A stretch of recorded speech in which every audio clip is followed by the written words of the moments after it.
segundo a cardiologista dele, disse que nosso filho ia nascer com um problema raríssimo no coração, que ele teria que ficar pelo menos mais 3 anos nos Estados Unidos para o tratamento dele. Eu já estava de malas praticamente prontas para voltar.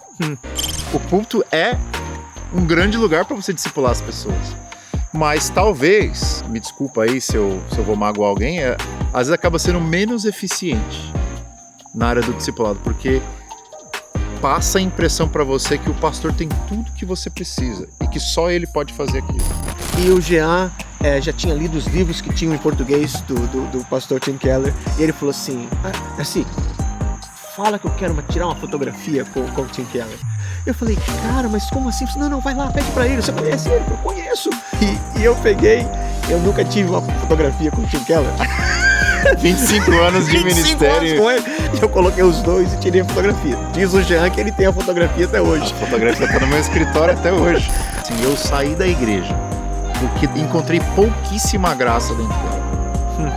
E ele fala assim, voltei porque não encontrei graça em nenhum outro lugar. Pessoal, que bom ter você conosco. Estamos mais uma vez em mais um podcast da comunidade cristã presbiteriana. Ambiente diferente um pouco hoje, como você pode notar. Passarinhos cantando, carros passando, insetos fazendo seus barulhinhos e nós aqui com você. E é uma alegria ter você conosco nesse dia. E eu não estou sozinho, hoje estou com um grande amigo, o pastor Jean Francesco. E olha só, servo de Deus, foi chamado já desde jovem, no mínimo 2 gerações depois de mim, dá para ser quase pai desse menino, mas homem de Deus, pai, marido, pastor, professor, estudante de teologia, doutor inclusive, e ele está aqui com a gente na nossa cidade aqui em Danbury. Então, se você está conosco e se é a primeira vez, eu espero que você goste, mas pela fé você pode dar o seu like e falar assim, ei, gostei do ambiente. Mas conosco, Jean. Jean, fala um pouco de nós, da sua vida para nós. Antes dele falar, algumas coisas que eu só lembrei hoje. Jean nasceu em São Paulo e é paulistano. Jean estudou no Seminário de Campinas, eu também estudei. Jean estudou no Mackenzie e eu também estudei. Somos pastores pela Igreja Presbiteriana do Brasil, ambos trabalhando na América em 2 denominações distintas, mas a amizade está firme e a gente tem sempre se encontrado. Diante dessa introdução, fala um pouquinho de você, Jean.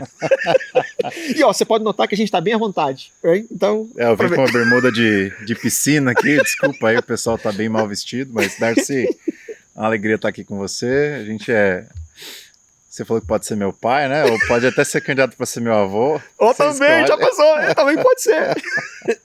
Não, eu considero o Darcy um grande amigo, um prazer estar aqui com você. A gente se conhece mais de 15 anos, eu acho, já.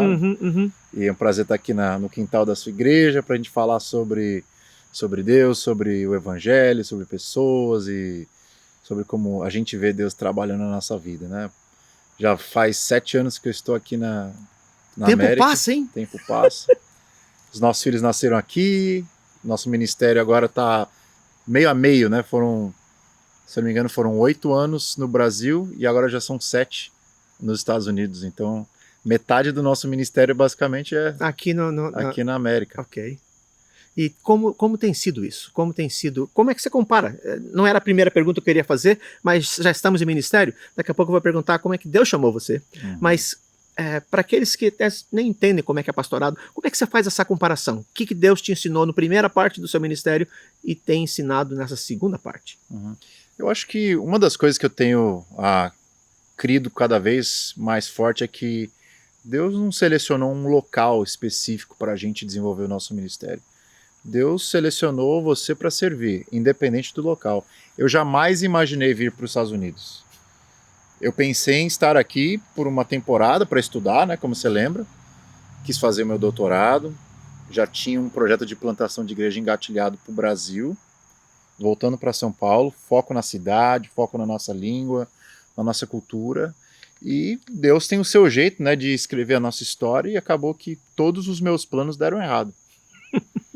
Eu consegui concluir o doutorado, Deus me deu a bênção de cumprir o meu mandato social, de procriar e ter filhos, e a bênção dele sobre nós. Eu tive o Valentim, quando veio o Antônio, eu percebi que Deus tinha algum plano diferente do que eu tinha na minha mente, né? Porque eu queria voltar para o Brasil e o nascimento do Antônio tornou isso impossível, porque eu lembro até hoje, era outubro de 2021, quando a cardiologista dele disse que o nosso filho ia nascer com um problema raríssimo no coração, que ele teria que ficar pelo menos mais 3 anos nos Estados Unidos para o tratamento dele. Eu já estava de malas praticamente prontas para voltar. Foi nesse momento que Deus falou para com a nossa família por meio da voz da cardiologista. Você vai ficar mais 3 anos nos Estados Unidos. Você precisa arrumar um emprego. Se o seu visto de estudante vai expirar, você precisa encontrar um emprego. E foi aí que essa ideia de ministério na América começou para mim. Não foi porque eu quis, não foi porque eu planejei, não foi porque eu amei esse lugar, foi por uma questão de necessidade. E a questão só piorou depois que nosso filho faleceu. Porque aí que veio aquela angústia, né? Poxa, eu achei que a gente ia ficar aqui 3 anos, o menino faleceu depois de 32 dias. Qual que é a vontade de Deus para a nossa vida? É continuar o plano A, que era retornar, mas e a igreja que eu me comprometi? Teve uma outra coisa, e o fato de eu ter enterrado meu filho aqui nessa terra? Tudo mudou.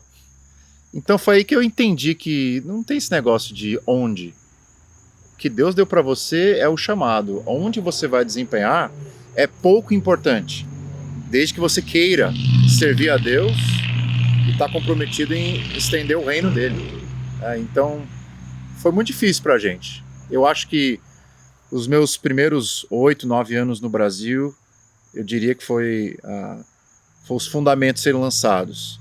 A paixão, os dons, os talentos sendo desenvolvidos. Primeiro contato com plantação de igrejas, 2 igrejas iniciais ali. Depois 7 anos como pastor auxiliar. Aprendendo dos mais velhos, aprendendo dos mais experientes, mas sem muitos conflitos, sem muita aquela coisa de carregar o fardo nos ombros. Aqui nos Estados Unidos é quando eu percebo que o meu ministério, que já tinha os fundamentos, agora comecei a cavar mais fundo, debaixo dos fundamentos, para a maturidade. Então eu acho que esse é o caminho que eu estou seguindo aqui. Já são 4 anos na mesma igreja, e parece que cada dia a gente vive uma experiência nova. Eu estou descobrindo alguns salmos que Davi orou a Deus, que eu estou tornando os meus salmos. Coisas que jamais imaginava passar: traição, perseguição, gente abandonando você, os seus melhores amigos virando as costas, problemas seríssimos, sofrimento ao último nível, conflitos, problemas financeiros na época do Covid. Então, eu acho que no Brasil foi a época do romance com o ministério, né? A gente viu os frutos acontecendo, e aqui nos Estados Unidos eu vi algumas das realidades. A realidade nua e crua do que Deus faz com alguém que ele quer usar no ministério. Ele quebra o vaso que ele quer usar para reconstruir depois. Então, certezas bíblicas de os sofrimentos do tempo presente não são para ser comparados com a glória futura, mas pensando a realidade dos sofrimentos do tempo presente. E mesmo perdendo com a perda do Antônio, o Senhor o tomou para si, mas Deus deu a Julinha para você e Gesier, então uma família bonita, eu tenho visto. Então, mesmo em meio às lutas e aos sofrimentos, até aqui eu vejo que o Senhor tem ajudado a sua vida. Eu fico feliz e encorajado com isso.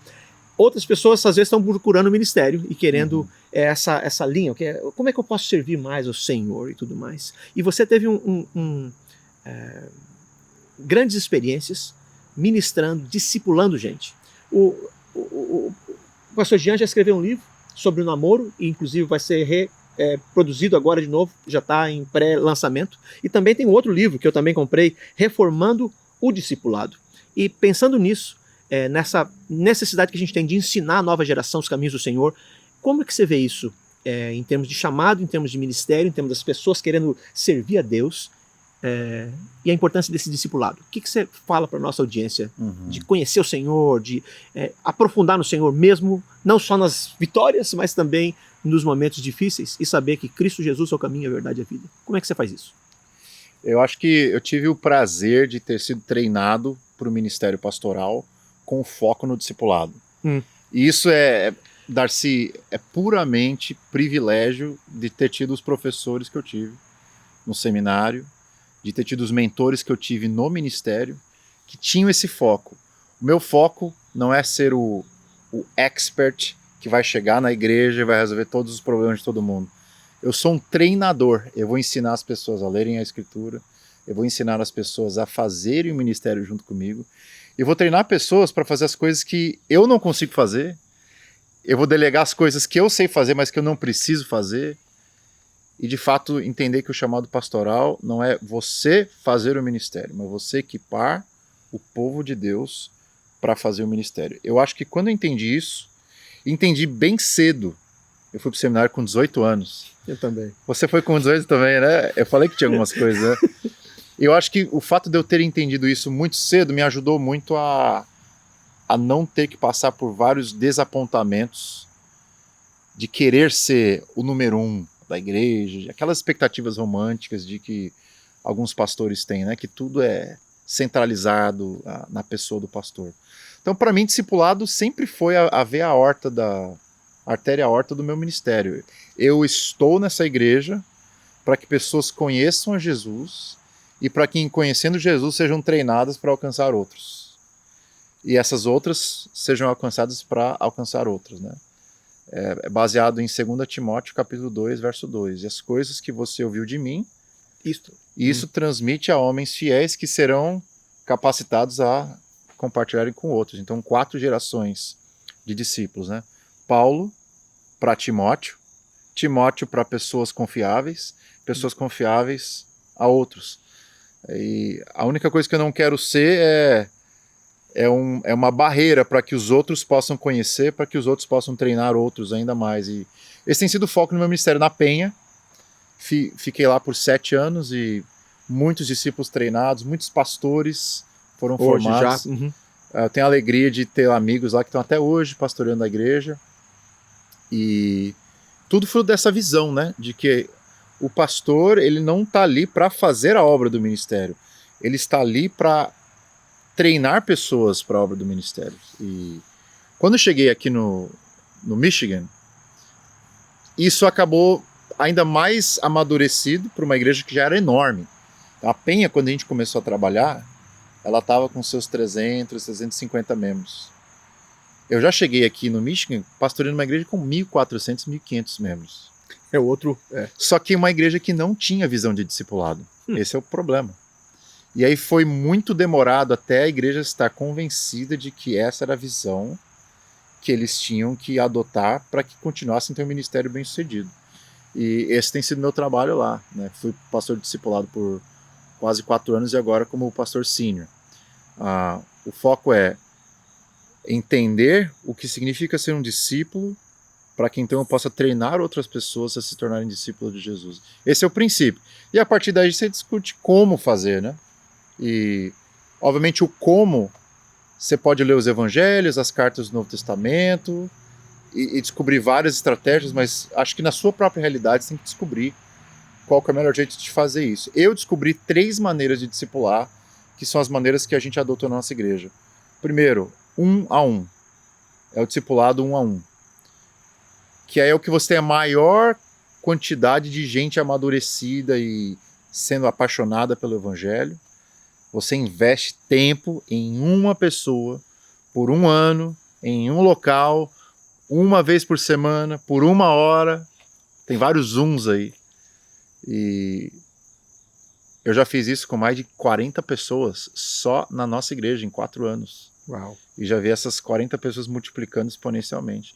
Então essa é uma grande ênfase do meu ministério aqui. E que qualquer um preparado pode fazer e estimulado a fazer, né? Sim. Hoje nós temos já 14 homens que já estão multiplicando para outros. E eu acho que essa é uma grande marca do meu ministério aqui nos Estados Unidos. Não era uma marca do meu ministério no Brasil. No Brasil eu trabalhava muito uma segunda coisa que eu faço muito ainda, que é o grupo pequeno. Então essa segundo a esfera do discipulado, né, que é um para muitos ou um para poucos, né, que é o grupo pequeno, que eu acho que é fundamental numa igreja. Se você quiser entender como que pessoas crescem à imagem de Cristo, elas precisam estar juntas, elas precisam ter relacionamento e precisa ter um ambiente de ensino que não seja um negócio classe de aula, sala de aula. Tem que ser um negócio vida, né? Life on life, como diria o Randy Pope. Então a ideia de um grupo pequeno, saudável na igreja, multiplicando, formando outros grupos pequenos. E a terceira é um para muitos, que é o púlpito. O púlpito é um grande lugar para você discipular as pessoas. Mas talvez, de todos esses ambientes que eu falei, né, me desculpa aí se eu vou magoar alguém, às vezes acaba sendo menos eficiente na área do discipulado, porque passa a impressão para você que o pastor tem tudo que você precisa e que só ele pode fazer aquilo. Então, quando você tem um púlpito saudável, mas você não tem um ministério de discipulado eficiente na igreja, você passa a impressão para o povo que o pastor faz tudo. E não é verdade. Então, o púlpito tem que ser um púlpito discipulador. É o homem de Deus pregando o evangelho, ensinando as pessoas que ele é só um veículo. E aquele sermão precisa ser compartilhado durante a semana. Aquele sermão precisa ser utilizado num grupo pequeno. Aquele sermão precisa ser utilizado numa reunião 1 a 1. Aquele sermão precisa ser utilizado num aconselhamento que não estava pré-agendado. Então, quando o púlpito se transforma em mais um ambiente de discipulado para abençoar a vida da igreja, eu acho que é aí que você consegue ter uma revolução do discipulado no contexto da igreja local. E é o que nós estamos precisando nessa nova geração, e ensinar o evangelho, vivenciar o evangelho, mostrar como o evangelho funciona no dia a dia, nas horas das alegrias, nas horas das tristezas, mas é nesse contexto. Pensando nisso, o púlpito também é importante. Então nós precisamos de homens e pessoas que pregam o evangelho de maneira clara. E enquanto você falava, eu lembrei da parte do púlpito. A gente vai voltar para o discipulado, mas um pastor que marcou a nossa vida é o pastor Tim Keller, de Manhattan, New York. Uhum. E nós somos, pastor Tim Keller e eu, no mesmo presbitério por 25 anos, quase, mas praticamente 25 anos. E eu vi desde o comecinho, quando a Redeemer era uma igreja pequena. Eu fui no primeiro ano da Redeemer e vi acompanhar aquilo tudo. E Deus usou poderosamente o púlpito desse homem, e também discipulado e gente que trabalhava junto com a igreja, mas o púlpito foi importante, pregando o evangelho de Jesus, a graça de Jesus, e mostrando o impacto das pessoas. Eu tenho que contar essa história. Era, sei lá, 2013. Pastor Jean veio para uma conferência lá em Nova York e eu estava lá. O Tim Keller estava ensinando sobre pregação, inclusive. Já que você está falando de púlpito. Ensinando sobre pregação. E eu lá, e o Jean já tinha lido os livros que tinham em português do pastor Tim Keller. E ele falou assim, Darcy, fala que eu quero tirar uma fotografia com o Tim Keller. Eu falei assim, como assim? Não, eu preciso de uma fotografia com o Tim Keller. Eu falei, cara, mas como assim? Não, vai lá, pede para ele. Você conhece ele? Eu falei, conheço. Então vai lá e pede. E eu peguei, eu nunca tive uma fotografia com o Tim Keller. 25 anos de 25 ministério. Anos com ele. E eu cheguei, pastor Tim Keller, aqui está esse jovem pastor, Jean Francesco, já leu seus livros em português, ele está aqui no treinamento e ele gostaria muito de uma fotografia com você. Tem possibilidade? E ele falou, claro. E eu coloquei os dois e tirei a fotografia. Diz o Jean que ele tem a fotografia até hoje. A fotografia está no meu escritório até hoje. E daí ele tirou a fotografia, mas só para ver o impacto. E o tempo que ele gastou até para parar e dar atenção para um jovem. E tem outra coisa ainda, falou dos livros e acabou perguntando, e os meus livros em português, como é que está? O Jean deu umas ideias do que ele poderia fazer. E sim, creio eu que de fato ele fez, né, Jean? Deu certo. E deu certo. Mas só para saber que tem essa parte do público e do pregador. E eu vi o Tim Keller pregador, mas eu vi o Tim Keller gastando tempo com 1 a 1. E gente do lado, e conversando, e principalmente no começo do ministério dele, onde tanta gente estava em processo de conversão, e ele gastava tempo durante a semana falando.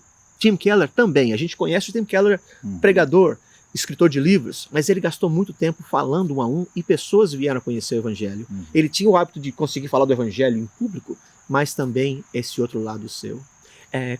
Como tem sido então, o que você recomenda para nós?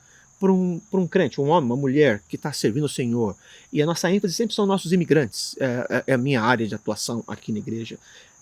Como que você encorajaria esses crentes que estão seguindo a Cristo a de fato usarem seus dons e talentos e gastarem tempo com outras pessoas? A gente sempre fala que a nossa vida aqui é tão cheia de coisa para fazer, sim, em qualquer lugar que você viver. Mas a gente puxa a sardinha pro lado do imigrante. Uhum. Como que você vê isso, de investir um pouco do seu tempo na vida de outra pessoa, falando da mensagem do evangelho, experimentando vida com vida? Não, eu acho que você tocou num ponto central. Quando eu falei do púlpito, quando o púlpito não é utilizado como meio de discipulado, vira só uma palestra. Vira uma palestra que tem o objetivo de ficar ali, presa às quatro paredes da igreja. Mas quando o púlpito é visto como a maior oportunidade e talvez a melhor oportunidade que você tem para discipular a sua igreja a serem fiéis missionários no campo que Deus as plantou, o púlpito acaba se tornando de um local restrito ao domingo, restrito ao templo, restrito ao crente, acaba se transformando um remédio que pode ser utilizado em várias farmácias da experiência da vida, né? Essa é a minha ideia. E é assim que eu encorajo os crentes da minha igreja. Pessoal, esse sermão aqui não é para você. É para você e aqueles que Deus colocar ao seu redor. Então, eu tenho tido a bênção de ter enfermeiros. Na nossa igreja tem muitos enfermeiros e médicos. Grand Rapids é um grande polo médico. Então a gente acaba tendo muito enfermeiro de várias áreas diferentes. E o que eu tenho visto de pessoal assim, chegando para mim, pastor, eu tenho recomendado os seus sermões para colegas de trabalho, eles têm ouvido o evangelho através da sua vida. Às vezes você não precisa nem falar, é só fazer um convite para a pessoa ir para a sua igreja, um convite para um grupo pequeno, um convite para um jantar na sua casa.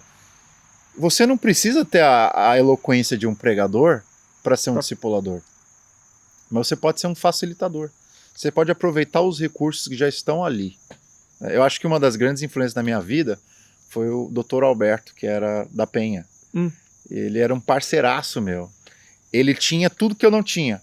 As amizades, ele era médico, ginecologista, e ele tinha pessoas entrando na clínica dele o tempo todo, como ginecologista, com doenças sexualmente transmissíveis, problemas com gravidez, enfim, lidando com mulheres, trazendo diversos problemas no consultório dele. Ele tem duas opções: ser um bom médico ou ser um bom médico cristão.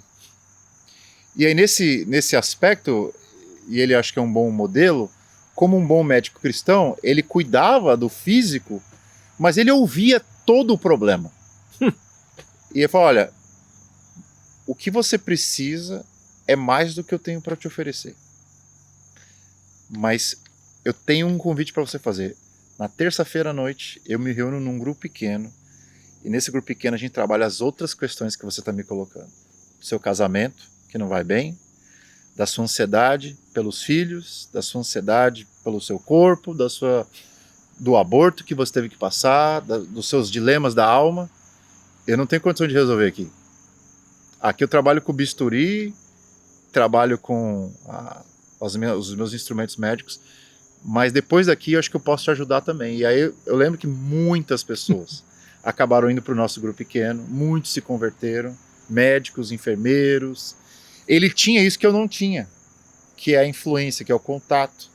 Então eu falo isso porque está muito recente, tem uma fisioterapeuta da nossa igreja, ela está com seus 50 anos e a gente sabe que o ambiente secular hoje está muito,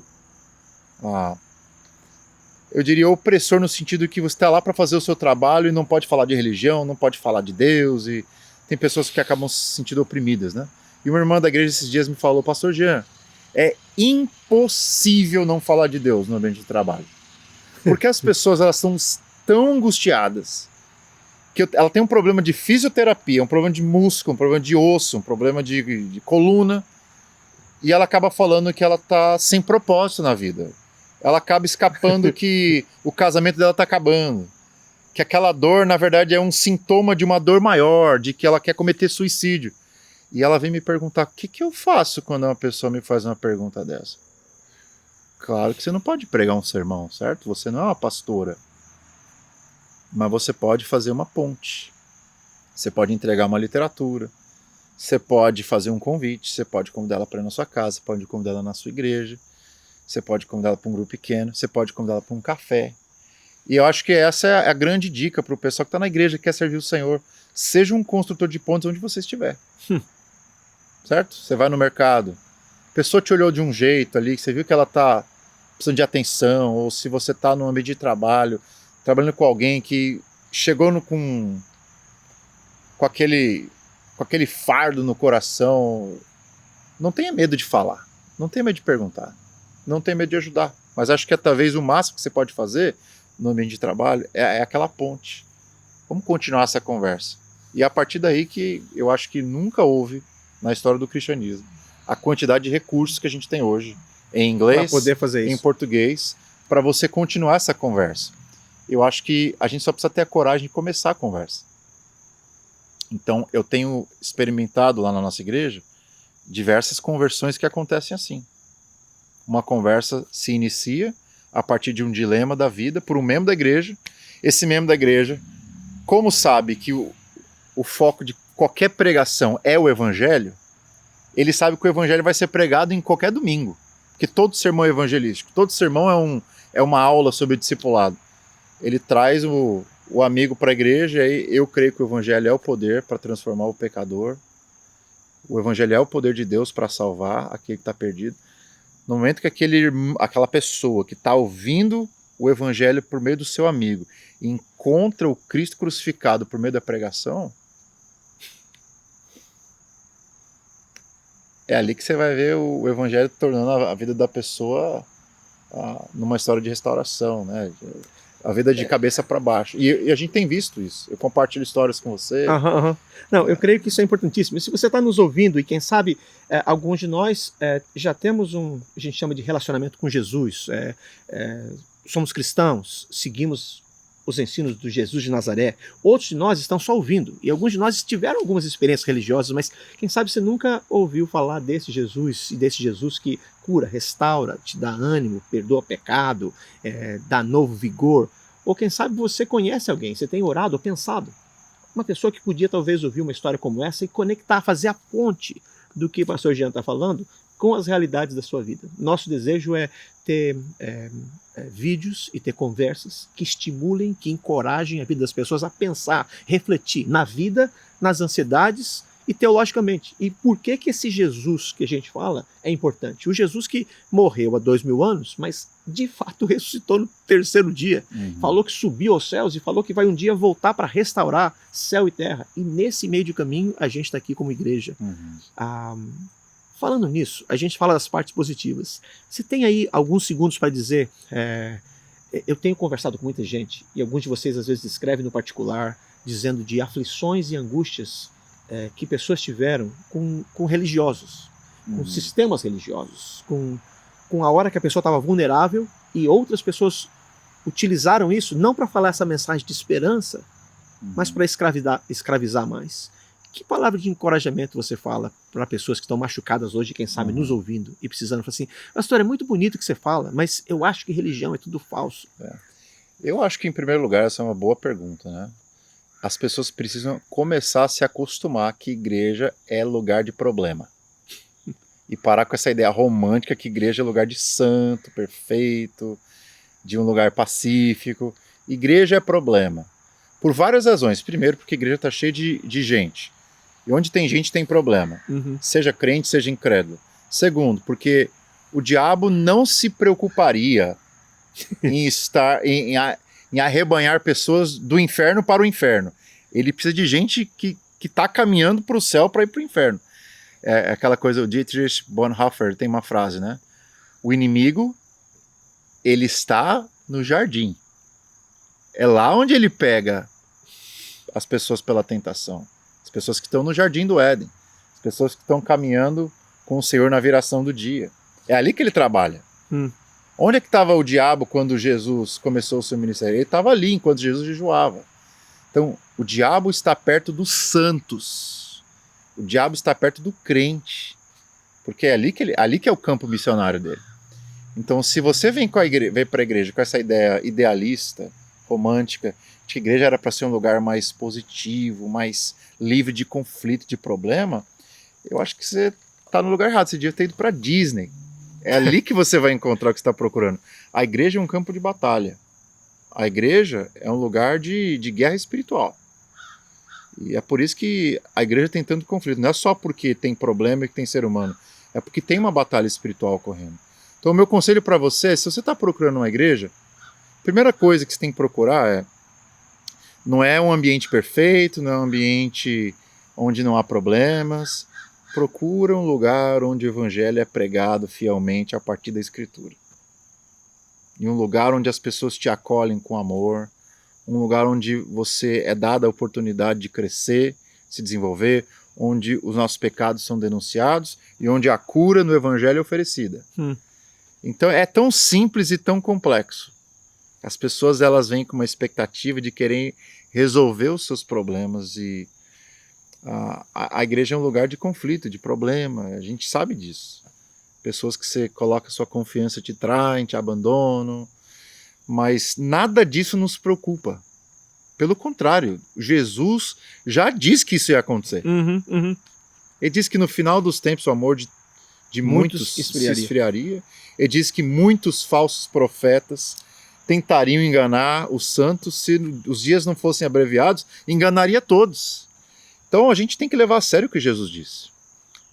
Mas na minha visão, o que me dá esperança é o fato de que o Espírito Santo nos foi dado. E se o Espírito Santo nos foi dado, não há motivo para desanimar, não há motivo para desviar da fé, não há motivo para dizer é um bando de religiosos, vou sair fora, não tem graça, igreja não tem graça. Eu sempre lembro daquela frase do Philip Yancey, não sei se você lembra, ele escreveu um livro chamado Decepcionado com Deus. E, cara, tem um momento ali do livro, não sei se é nesse livro ou um outro, que ele fala assim, eu saí da igreja porque não encontrei pouquíssima graça dentro dela. E ele fala assim, voltei porque não encontrei graça em nenhum outro lugar. Uau! Então, muitas pessoas acabam abandonando a igreja e falam, não preciso desse negócio de igreja, não preciso desse negócio de ir pro culto, eu consigo dar conta da minha vida espiritual sozinho. Se essas pessoas são de fato discípulos de Jesus, elas vão voltar. Porque não tem como você dizer que ama o noivo e desprezar a noiva do cordeiro. Então, tira a ideia romântica do que é a igreja e fica com o que a igreja que Jesus realmente prometeu que ela seria. Que é uma noiva que está se preparando para o casamento. Uma noiva que tem impurezas, que tem efeitos, tem dificuldades, mas que lhe foi dado o Espírito Santo, que foi dada a palavra. Darcy, a gente tem uma coisa que o mundo não tem. A palavra de Deus. A palavra de Deus fala conosco. A palavra de Deus fala com você do púlpito, da boca de um irmão ou irmã, da boca do incrédulo, até da boca do próprio diabo. Lembra que Tiago fala, você crê em Deus? Muito bem. Até o diabo crê e treme. Até o diabo pode falar a verdade. Eu tive uma experiência tão séria com isso. Eu tive um casal que eu estava evangelizando na igreja e acabou se convertendo, batizei. E ele tinha um cunhado, e o cunhado era assim, da macumba, muito séria, de cartomante, daí para pior. E a vida dele estava um caos, e aí ele ia na cartomante semanalmente, até um ponto que a cartomante disse para ele, olha, você precisa procurar uma igreja evangélica, porque eu não posso te ajudar mais. E ele acabou indo para nossa igreja. Aí eu lembro que ele chegou, o primeiro culto, o cara tava se desmanchando em lágrimas. Quem é você? Como é que você chegou aqui? Eu vim aqui porque a cartomante me disse para vir para cá. Então, quando Deus quer fazer alguma coisa, até o diabo ajuda. Uau. Então não tem esse negócio de querer abandonar os meios de graça. Deus estabeleceu a pregação do evangelho, a administração dos sacramentos, a comunhão dos santos, é o meio pelo qual você experimenta um pedaço do céu na terra. Darcy, eu não tenho um lugar melhor para dizer para você ir do que ir para a igreja. A igreja, com todos os seus problemas, o sermão às vezes é ruim, às vezes o irmão está cantando desafinado, às vezes o lugar não está do jeito que tem que ser, está apertado, está vazio, seja qual for o problema. Com todos esses problemas, a igreja imperfeita do Senhor Jesus Cristo ainda é o melhor lugar para qualquer ser humano estar. Uau. Isso olha, falar isso como pastor já é uma vitória, porque tem muitos pastores que já abandonaram essa filosofia, né? Então no ministério é só por causa do salário. Eu ainda creio na igreja, porque eu creio no evangelho. Bem. Então, eu acho que esse é meu encorajamento para o pessoal que está te ouvindo aí. A Boa. igreja, com todos os seus problemas, ainda é o corpo de Cristo, ainda é o maior veículo de transformação de pessoas na sociedade, no mundo, ainda é o maior instrumento de transformação social, pessoal, de casamento, de gente com problemas mentais. Ainda é o melhor lugar para você encontrar Deus na Terra. Amém. E que seja uma palavra de encorajamento para cada um de nós, de ver que há esperança. O Jesus da igreja, o Jesus que chamou o povo para estar ao lado dele, é a oportunidade que você ache uma igreja que pregue a Bíblia, que fale da mensagem do Evangelho, que ache comunidade, que você sirva e abençoe outras pessoas. A nossa oração é essa.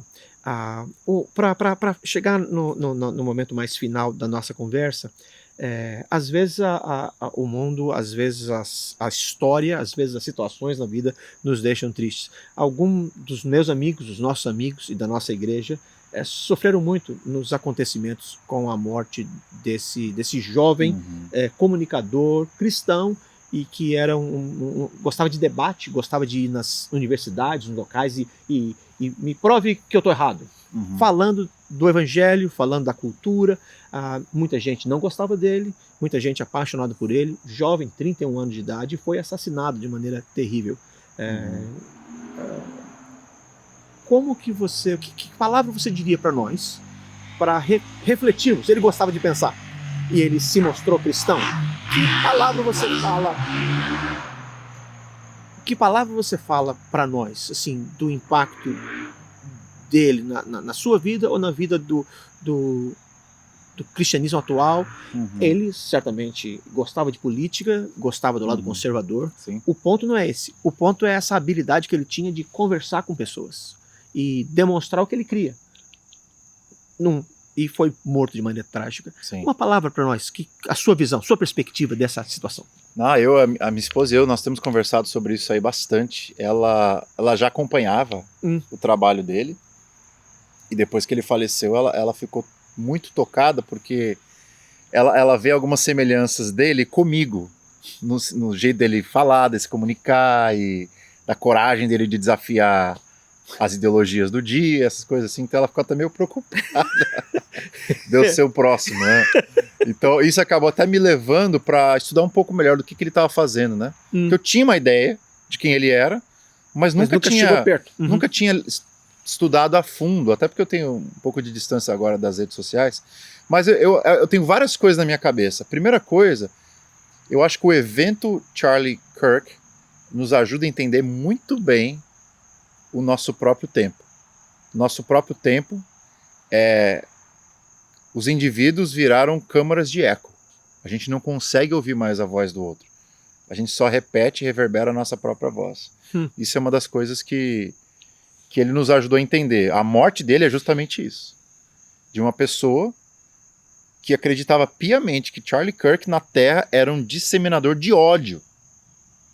Quando na verdade era um cara que queria abençoar a vida das pessoas. Que estava sacrificando a sua própria vida para proclamar o evangelho, para proclamar bons valores. Enfim, eu acho que essa é a primeira coisa. O mundo que a gente vive é um mundo cheio de câmaras de eco. Se a gente não entender isso, vai ser difícil a igreja entender a sua missão no mundo. A gente vai incomodar. As pessoas não estão mais ouvindo. Qualquer coisa que você fala na esfera pública é ofensa. E aí, voltando para o tio Keller, ele já falava isso. Ele fala assim, como é que você sabe se você está sendo um fiel ministro do evangelho? Eu ficaria consternado se eu estou ofendendo as pessoas com o que eu falo. Mas não ficaria triste se é o evangelho que ofende as pessoas. A partir do que eu falo. Eu acho que todos nós, a despeito do nosso desejo de sermos fiéis, nós vamos cometer erros. A gente vai ter exageros. E certamente o Charlie tinha os seus exageros. Ele tinha a visão política dele, que você não precisa concordar. Mas ele amava o Senhor Jesus e ele não tinha medo de falar isso em praticamente qualquer cruzada que ele fazia, né? Eu acho que, nesse sentido, ele é um exemplo de um jovem que amava o Senhor e proclamar o evangelho em praticamente qualquer lugar que ele estava. Então eu acho o seguinte, o que eu aprendo com ele é, o evangelho vai ofender as pessoas. Não interessa o quão educado eu consiga ser, as pessoas não vão fazer essa distinção de que é o evangelho que está ofendendo elas. Não, elas vão tentar entender que sou eu, por mais que eu tente ser cuidadoso. Então a gente está vendo um momento polarizado. Então eu queria trazer a mensagem aí para os seus seguidores, para os seus ouvintes. Esteja preparado para que as pessoas, elas não vão entender o que você está dizendo. Elas vão achar que você está ofendendo elas, que elas não estão mais ouvindo. Elas não estão acolhendo mais conselho. Se você não faz parte do gueto, da bolha, você é inimigo. Você é da esquerda, você é da direita, você é do grupo A, você é do grupo B.